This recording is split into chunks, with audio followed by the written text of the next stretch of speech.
लोग ये विचार करें कि PP1, PP2, PP3 फर्स्ट और सेकंड इन क्लासेस में बच्चे के हाथ में पेन दे ही ना, घर से बैग लाना ही ना हो। अब इनको क्या पढ़ाएं?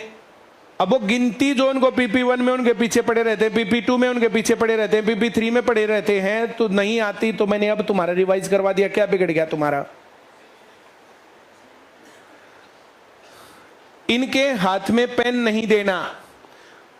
तीसरी क्लास, चौथी क्लास, पांचवी क्लास, छठी क्लास, सातवीं क्लास, इसमें बच्चे को लिखना भी आए, पढ़ना भी आए और पढ़ने के बाद उसमें से समझना भी आए। किसने जो लिख रखा है इसका मतलब क्या है? अब आधे लोग ऐसे होते हैं वो पढ़ देते हैं, उन्हें पता नहीं चलता है क्या इसका मतलब, उसके ऊपर पढ़ाई का असर नहीं पड़ता। इसमें हम उनको कंसेप्ट समझाएं। पेड़ हरा क्यों दिखता है? पेड़ बरसात लाने में सहायक कैसे है? पेड़ हवा साफ करके हमारी मदद कैसे करता है? मैंने एक पेड़ बोला बस।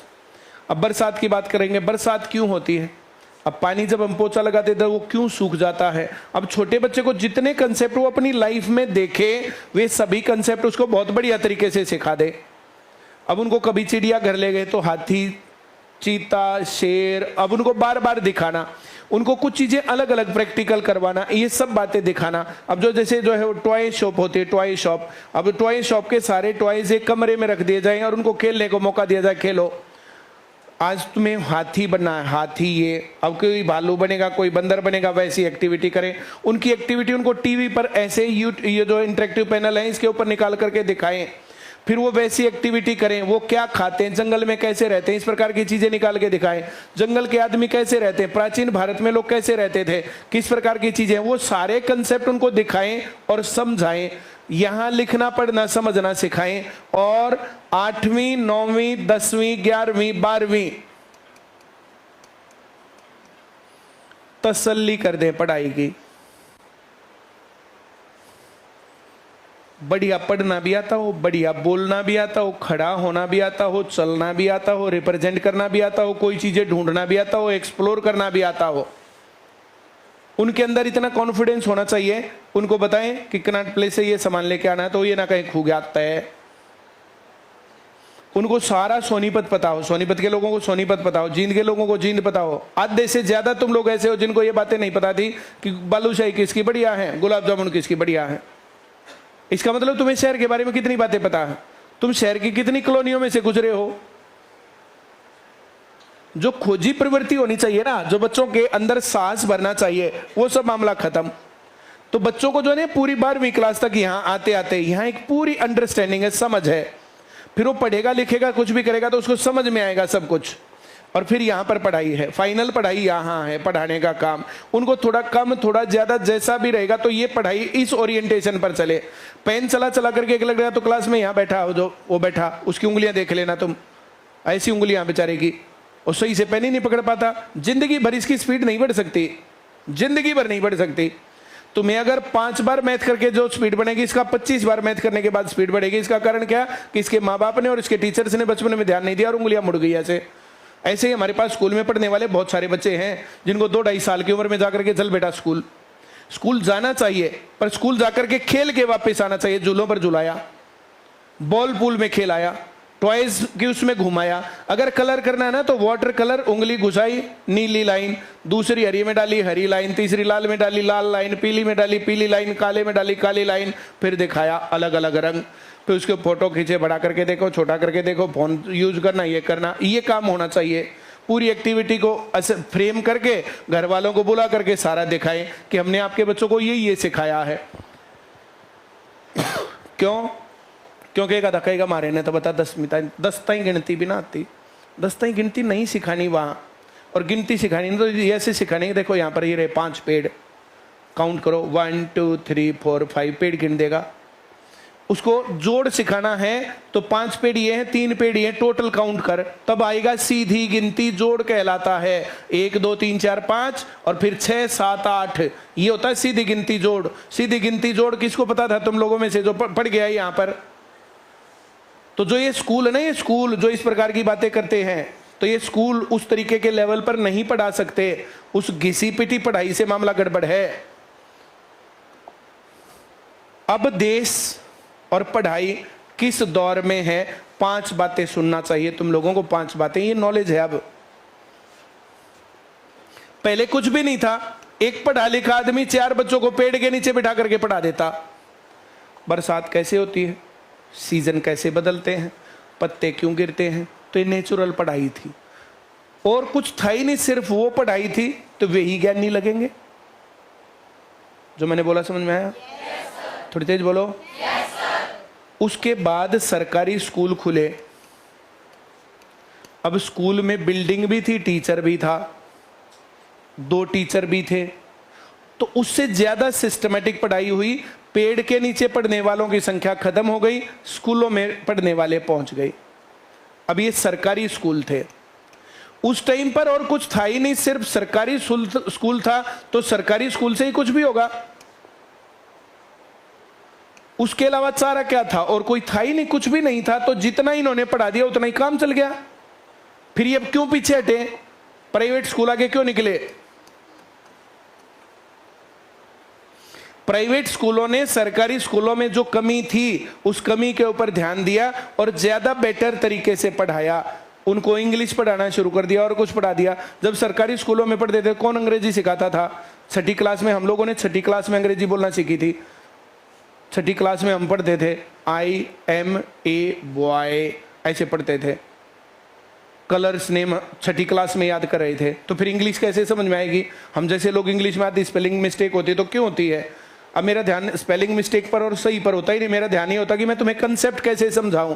अब मैं कंसेप्ट पर ध्यान रखूं या स्पेलिंग गलत हो गया सही हो गया उसके ऊपर ध्यान रखूं? एक आधी स्पेलिंग गलत या ठीक हो भी गई, क्या फर्क पड़ गया? मुझे कंसेप्ट समझाना है, तुम्हें समझदार बनाना है, तुम्हें ज्ञान देना है। जब ज्ञान होगा तो फिर बाकी चीजें तुम सब कर लोगे।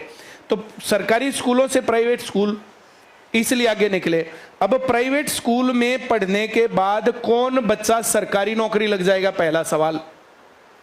सरकारी या प्राइवेट स्कूल में से पढ़ करके कौन बच्चा IIT पास कर लेगा? दूसरा सवाल। सरकारी या प्राइवेट स्कूल में से पढ़ करके कौन बच्चा नीट क्लियर करके सरकारी कॉलेज में MBBS में एडमिशन ले लेगा? और एक जो ये होते हैं ना, एक होता है रूल और दूसरा होता है एक्सेप्शन। एक्सेप्शन क्या है? तो एक्सेप्शन परिमल कुमार है। अब कोई आदमी नौकरी छोड़ करके और तैयारी करवाने लगेगा तो बहुत लोग ऐसा करते हैं, सबके सेंटर थोड़ी चलते हैं। उसके अंदर और बहुत सारी क्वालिटीज भी होनी चाहिए। एक्सेप्शन के पीछे नहीं जाना चाहिए कि कोई एक आदमी हो गया, 2 हो गए, 4 हो गए तो वो भाई मास में कौन आदमी कहेगा कि सरकारी या प्राइवेट स्कूल में पढ़ने के बाद अच्छा करियर है? आज के टाइम पर ग्रुप D, ग्रुप C, भाई ग्रुप B, फर्स्ट क्लास की जो भी नौकरियां, जितनी नौकरियां हैं तो अधिकतर नौकरियां पढ़ाई और टेस्ट पास के लिए हैं और इसलिए ये कोचिंग है। और ये कोचिंग स्कूलों से ज्यादा ज्ञान देती है। और ना देती हो तो तुम्हारे सामने बात है, तुम बता दो ना जी हमारे स्कूल में बढ़िया पढ़ाई थी, ऐसे कहो। हमारे टीचर ने मैथ ज्यादा बढ़िया पढ़ा रखा था, सुनील सर से ज्यादा अच्छी साइंस तुम्हारे स्कूल में पढ़ाई गई थी, ऐसे कहो। जो मैं कह रहा हूं समझ में आ रहा है? बोलो ना। तो पढ़ाई हल्की जगह या अच्छी जगह? इसलिए ये ICS है ना, जितनी बातें मैं बोलता हूं ये सभी बातें कि बचपन में क्या करना चाहिए। मैं सारी बातें यहां बोलूंगा तो फिर कितना लंबा लेक्चर हो गया, लेकिन हिंट दे सकता हूं मैं। जो बच्चे हमारे स्कूल में पढ़ेंगे वे बाकी लोगों से बहुत ऊपर की चीज होंगे, बहुत ऊपर की चीज। हम किसी को सरकारी नौकरी लगना है तो वैसा ही बनाएंगे। कोई कितना इंटेलिजेंट हो IIT में दाखिला लेगा, उसके घर में पैसे हैं नहीं खाने के, तो क्या करेगा आगे जाके? वहां जाके वो डिप्रेस्ड रहेगा हमेशा। कोई गरीब आदमी तो उसको सरकारी नौकरी लग के 50,000 रुपए, 60,000 रुपए, लाख रुपए सैलरी लेकर के उसको अपना जीवन बढ़िया बनाना चाहिए, अपने बच्चों को और ऊपर का कर ले भाई। जिस माँ बाप के पास घर में खाना खिलाने के पैसे नहीं है और बच्चा इंटेलिजेंट है तो उस इंटेलिजेंस को उसके ऊपर थोप करके और उसका जीवन ही बर्बाद कर दे, ये कौन सी समझदारी है? तुम्हारे माँ बाप तुम्हारे लिए सब कुछ बेस्ट करते हैं, बेस्ट। अब किसी के घर में खूब पैसे हैं और बच्चा भी इंटेलिजेंट है, करो बढ़िया कोर्स। अब घर में पैसे नहीं है भी तो एक फैक्टर है, वहां पर कैसे करोगे? वहां पर बच्चे रोज जो है एक टी-शर्ट ले आएंगे 2,000 रुपए का, दूसरा ले आएंगे 5,000 का। एक बच्चे के पास 100 टी-शर्ट पड़े हैं, तो वो गरीब आदमी वहां पर कैसे एडजस्ट करेगा उसके बीच में? अब उसको 1 किताब 2 किताब 10 किताब, ये रेफरेंस वो काम, तो वो कहां से करेगा? तो ऐसी जगह पर अपने बच्चे को भेज करके वो फिर डिप्रेशन का शिकार होते हैं। एक बहुत ब्रिलियंट चाइल्ड वो जो है, इसने फलाने ने ढकड़े ने, तो गलत सिलेक्शन उसका भी तो और उनके घर वालों का भी तो है। कोई आदमी गरीब है, उनके घर वाले ज्यादा पैसे नहीं लगा सकते, तो स्मॉल स्टार्ट क्यों नहीं? पहले छोटी नौकरी, फिर उससे बड़ी, फिर उससे बड़ी, फिर उससे बड़ी, फिर सबसे बड़ी। अब तुम घर वालों का, तुम लोगों को जो है सुख होना चाहिए, घर वालों का दुख होना चाहिए। अब कोई कोर्स करेगा, 1 करोड़ रुपया कोर्स करना है, MBBS पेड सीट पर 1 करोड़ रुपया कोर्स, तो घर वाले, कितने घर वालों के पास है भाई 1 करोड़ रुपए? और 1 करोड़ की MBBS करने के बाद क्या मिलेगा? 30,000 रुपए की नौकरी। फिर MD 1 करोड़, और फिर कितने की नौकरी? 50,000 रुपए की नौकरी। फिर पैसे पूरे करने के लिए जिस आदमी को जरूरत नहीं उसका भी ऑपरेशन लिखेंगे, जिस आदमी को जरूरत नहीं उसके लिए भी दवाइयां देंगे। तो फिर ये मेडिकल की पढ़ाई वरदान या अभिशाप? बात समझ में आ रही है? ये लेवल घर वालों को काउंसलिंग का पार्ट है। जो मैं तुम्हारी काउंसलिंग कर रहा हूं, ये प्रॉपर काउंसलिंग का पार्ट है और हम लोग करते हैं। कल HTSC का एग्जाम लिया था श्री राम स्कूल में, हम लोगों ने पूरी काउंसलिंग दी। ब्रांचेज से भी बच्चे बुला रखे थे, HTSC के पेपर में सब लोगों को प्रॉपर काउंसलिंग दी। वे काउंसलिंग यूट्यूब फेसबुक पर भी होती है, जिसको लेनी है ले लो। हम लोग क्या सोचते पढ़ाई के बारे में, पूरी सारी बातें हैं। तो ये कहानी है। तुम लोग अपने आप अपने जीवन को जो भी सोचते हो, तुम्हें अपने आस पड़ोस के 10 आदमियों का जीवन बना दिया ना, तो वो काम बन गया। तुम लोगों को चाहिए हमारा नंबर दे दो बस। कोई कहता तो कॉल करके, किसी के मन में दिक्कत है वो आकर के पूछ ले। जो आदमी दुखी है ना कि मेरे बच्चे की पढ़ाई बढ़िया कैसे हो, ये नंबर दे दो बस। वो आकर के हमारे से मिल लेंगे, हम काउंसलिंग करेंगे। मैं करूंगा काउंसलिंग, बबीता मैम काउंसलिंग करेंगे। जो सवाल मन में पूछो, तुम्हें लगता है कि हमें अपने बच्चे पढ़ाने, उस काउंसलिंग सेशन में आ जाना। तुम्हारे मन में जितने सवाल है सारे पूछना, चाहे वो सेशन आधा घंटा चले चाहे 5 घंटे चले। अब पढ़ाई की तो एक लिमिट है, क्लास की एक लिमिट है, बताने की एक लिमिट है, लेकिन इतनी बातें बतानी चाहिए। बाद में कहेंगे हमारे को क्यों नहीं बताया जी टाइम पर। तो PP1 से 12th क्लास तक पढ़ाई प्रॉपर डायरेक्शन में। और जो एक कोचिंग, पढ़ाई, ट्यूशन, भाई क्या क्या कर सकते हैं। एक काम है बेरोजगार रहना। किसी को बेरोजगार रहना हो तो उसके बेरोजगार रहने के लक्षण जैसे दिखेंगे तो हम घर वालों को बता देंगे। दूसरा काम होता है प्राइवेट जॉब। प्राइवेट जॉब किसी को करनी तो उसको क्या कोर्स, कैसी पढ़ाई करनी चाहिए, उसकी क्वालिटी क्या, तो हम वैसे बताएंगे। तीसरी होती है गवर्नमेंट जॉब। अब गवर्नमेंट जॉब कैसे लगती है, हमारे से ऊपर आज कौन है, ये घमंड नहीं है, ये प्रैक्टिकल तुम लोगों के सामने है। कोत कला में जब वहां पर गए थे तो लगभग सभी टीचर्स आए थे, सभी टीचर्स। तो वहां पर जाकर के तुम लोगों ने दिख गया होगा कि किसकी थाली में कितना घी है, क्या नहीं देखा? सिलेक्शन में जाकर के वहां पता कराओ। तो बेरोजगार, प्राइवेट नौकरी, सरकारी नौकरी, व्यापार, बिजनेस। अब ये कैसे करना चाहिए प्रॉपर हम बच्चों को बचपन से सिखाते हैं। तुम लोगों को करना नहीं, क्यों काम कहीं की बातें करें तुम्हारे साथ। अब इसके बाद मजदूरी। अब देश में विदेश में जाकर के मजदूरी करना। खेती, व्यापार या मजदूरी का पार्ट है। 50-40 किले हैं तो व्यापार है, और 1-2 किला 1-2 बीघा तो फिर वो मजदूरी है। इसके अलावा तुम्हारे पास कोई ऑप्शन हो तो मेरे को जरा बता दो। ये काम तुम्हें मैं 12वीं क्लास पास होने के बाद बता रहा हूं। मैं उन बच्चों को 3री, 4th, 5वीं क्लास में बताऊंगा बड़ा होकर मजदूर बनना है, टीचर बनना है, व्यापार करना है, क्या करना है, वैसी बातें उनको सिखाई जाएंगी। मैं जो कह रहा हूं समझ में आ रहा है? गेटवे कॉलेज है, गेटवे कॉलेज, गेटवे स्कूल, नाम सुना होगा या नहीं सुना? गेटवे कॉलेज वाले कुछ मेरे साथ टाई अप पे चल रहे हैं, टाई अप कि हम कुछ टाई अप कर ले, हमारे बच्चों को कुछ सिखाओ। मैं आपके बच्चों की रिक्वायरमेंट क्या, पहले मैं उन बच्चों से मिलके बात करके तब मैं बात बताऊंगा आपको। जिस आदमी का काम है 1000-2000 करोड़ रुपए का आदमी है, वो अपने बच्चे को वहां पढ़ा रहा है, तो उसको क्लर्क बन के क्या करना भाई? उसको CGL का पेपर पास करके क्या करना है? उसको ट्रिग्नोमेट्रिक कम या ज्यादा सीख करके क्या करना है? उसकी रिक्वायरमेंट अलग है। एक मजदूर रेहड़ी वाले के बच्चे की रिक्वायरमेंट अलग है, किसान के बच्चे की अलग है। एक नौकरी लगे हुए आदमी की जिसके घर में हर महीने 50-60 हज़ार रुपए, 1 लाख रुपए आता है, उसकी रिक्वायरमेंट अलग है। पढ़ाई उस हिसाब से अलग तरीके से होनी चाहिए। जो लोग ये बोलते हैं ना कि समान शिक्षा सबको बराबर, तो सबको बराबर, गधे को भी वही सिखा दो, मछली को भी वही सिखा दो, शेर को भी वही सिखा दो, कुत्ते को भी वही सिखा दो, आदमी को भी वही सिखा दो। समान शिक्षा फायदा करेगी या नुकसान? मछली को मछली की पढ़ाई होनी चाहिए, घोड़े को घोड़े की पढ़ाई होनी चाहिए, कौवे को कौवे वाली पढ़ाई, क्योंकि सबकी रिक्वायरमेंट अलग है और सबके पास जो मौजूद सामान है वे अलग हैं। तो समान शिक्षा का कंसेप्ट अच्छा नहीं है। जो लोग ये बोलते हैं बोले डीसी का बच्चा भी, मंत्री का बच्चा भी, व्यापारी का बच्चा भी, रेडी वाले का बच्चा भी सब बराबर जाने चाहिए कि स्कूल में, सुनने में बहुत अच्छा लगता है, इट इज वेरी गुड, पर क्या सबके टारगेट बराबर है? तो जिसको देहरादून जाना है तो देहरादून का रास्ता पकड़े, जिसको हरिद्वार जाना है तो हरिद्वार का रास्ता पकड़े, जिसको गढ़गंगा जाना है तो गढ़गंगा का रास्ता पकड़े, जिसको कुंभ जाना है तो कुंभ का रास्ता पकड़े, जिसको दिल्ली जाना है तो दिल्ली का रास्ता पकड़े, जिसको जयपुर जाना है जयपुर का रास्ता पकड़े। सबके टारगेट अलग है, सबके रास्ते अलग है, अपने लेवल के अनुसार पढ़ाई होनी चाहिए। इस लेवल को छोटे बचपन से सिखा देंगे हम। पिछली बार सिखाया है 9वीं और 11वीं क्लास के बच्चों ने आधा कंपटीशन मेरी और बबीता मैम की क्लास पूरे साल भर पढ़ी। बहुत कम भी सीखा हुआ तब भी सीख गए ना। 10वीं 12वीं आधे साल तक चली हमारी क्लास, फिर बोर्ड पर फोकस किया।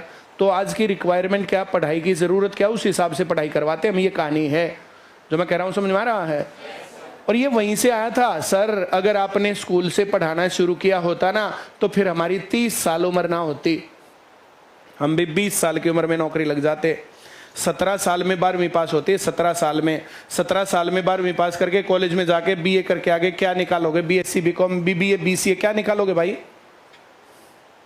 12वीं करते आईसीएस में आए और प्राइवेट से नौकरी कर जो कर लिया। कुरुक्षेत्र यूनिवर्सिटी प्राइवेट से करवाती है, सभी लड़कियां प्राइवेट से कर सकती हैं और सभी एससी एसटी जो रिजर्व कैटेगरी वाले लोग हैं वे कर सकते हैं प्राइवेट से। बीए 1000 रुपये फीस है बस। अब जो है लड़के बच गए जनरल कैटेगरी वाले, उनको कोरस्पॉन्डेंस से करनी पड़ेगी, थोड़े पैसे ज़्यादा लगते हैं।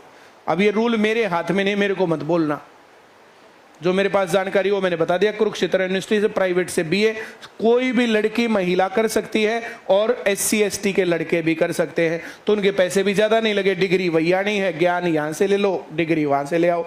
3 साल बाद 17 साल से 18 साल से 3 साल में 20-21 साल की उम्र में नौकरी भी होगी और डिग्री भी। अब जो बच्चा बचपन से सीखेगा वो 17-18 साल की उम्र में नौकरी लग जाएगा। जो 8वीं 9वीं 10वीं 11वीं 12वीं में हमारे पास पढ़ेगा तो जो 12वीं करते ही नौकरी लग जाएगा, उसको 2-3 साल बीए तक के वेट नहीं करना है। तो जितनी जल्दी अपने टारगेट पर पहुंचे सबसे बढ़िया ये काम है। इससे बढ़िया पढ़ाई का मॉडल और क्या सोचते हो मुझे बता दो कि ये कमी है जिसमें 1-2 साल में ये चमकेगा। जैसे आईसीएस कोचिंग चमकता है ना, वैसे आईसीएस स्कूलिंग चमकेगा और उस तरीके की पढ़ाई चलेगी। और जो पढ़ा सकता है उसके अंदर हो सकता है शुरुआत में थोड़ी दिक्कत आए, थोड़ा कम पढ़ाया जाए, लेकिन बाकी स्कूलों से तो कई गुना ज़्यादा बेटर पढ़ाएंगे, कई गुना ज़्यादा बेटर। तुम्हारे स्कूलों ने क्या पढ़ा के भेजा? यहाँ के बच्चों को आएंगी गिनती, यहाँ के बच्चों को आएंगे पहाड़े, जमा घटा गुना भाग क्या कहलाते हैं सबको पता चलेगा। भिन्न कहाँ से, दशमलव प्रतिशत अनुपात कहाँ से आए, ये सब बातें उनको सिखा देता हूँ सबको। तो बाकी लोगों से तो बहुत ऊपर है फिर भी।